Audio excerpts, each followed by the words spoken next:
இந்த season GV Prakash season ரிபலில் தொடங்கி கல்வன் வந்து இப்போ டியர் அடையங்கப்பா எப்படி இருக்கு? மொத்தம் 3 படம், 3 மணி, அதில் 2 படம் மணியாக இருக்கு.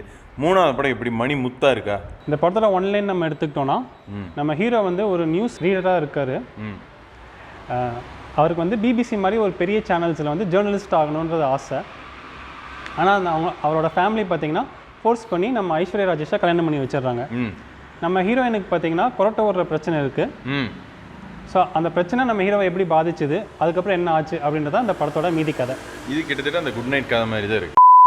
அதாவது இது ஒரு பெரிய பிரச்சனையே இல்லை, இதை வந்து ஒரு பெரிய பிரச்சனையாக அவங்க ஆக்கி அதனால வந்து நம்ம ஹீரோவுக்கு வந்து அவரோட கரியரே போயிருந்த மாதிரிலாம் காட்டுறாங்க.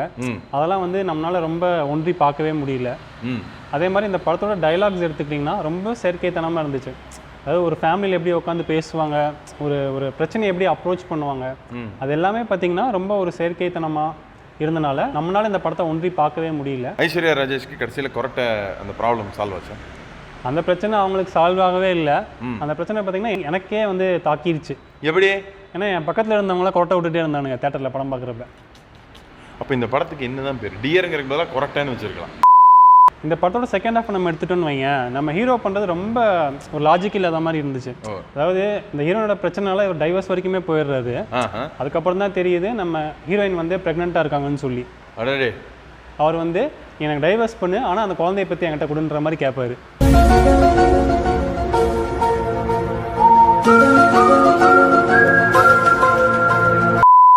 அதாவது ஜிவி பிரகாஷோட படம்னாலே இப்போலாம் நக்லைட்ஸ் டீம்லேருந்து ஒரு 4-5 பேர் கண்டிப்பாக இருப்பாங்க.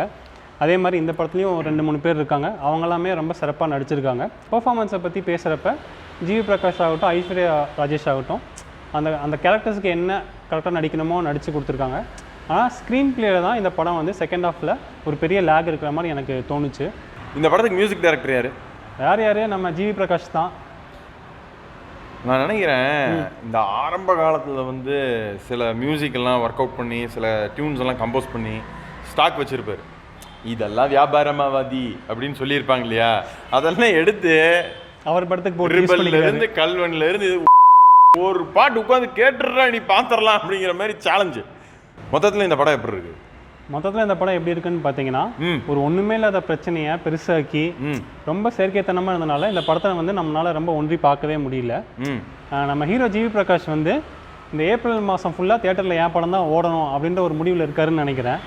அதுக்கு அவர் ஒரு நல்ல படத்தை எடுத்து ரிலீஸ் பண்ணியிருக்கணும். இப்படி வாரம் ஒரு படத்தை ரிலீஸ் பண்ணால் எப்படி? எந்த படமுமே நல்லா இல்லை.